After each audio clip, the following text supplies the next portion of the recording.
doing, the lesson and they're unsure about something, well, they can go directly to the numeracy teacher without disturbing the rest of the class, because all the students are at different levels of the numeracy and / literacy. So it's a good thing.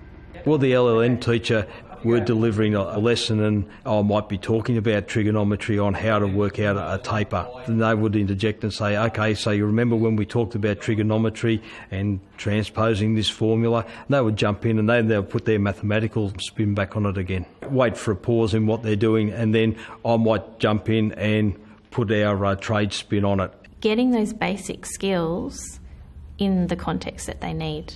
So, if you teach maths or numeracy on its own, they're just going to think, well, why are we doing this? We might have done it at school, and when are we going to need it?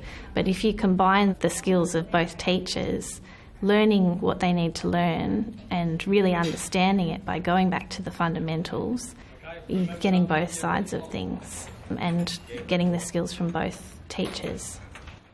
If a student's struggling, I would have an individual approach, and then I would speak to them after the lesson and say, would you like a little bit more attention, or is there something you don't understand? Why don't you understand it? How can we help? We decide who's going to deliver the lesson, basically. The other person's there to support them, but if Regina was explaining something and the students are looking at her as like they're not understanding what's going on, she might just say to me, can you explain? Maybe you've got a different way of getting the point across to them. Or I'd be saying something and she'd say, they're not understanding that. Maybe you mean you should be doing this. It was just one of those things where we just worked. Always very positive, yeah. I always ran it by the teacher, like, what do you think? I think they were a little bit confused. Do you mind if I make up a revision sheet? And I'd go up and show it before the lesson as well, and I'd say, what do you think of this? Is there anything you wanted to add, or is it too much? And, so I always made sure at the end of the day it's their class, and check that they were happy with what I was putting in there.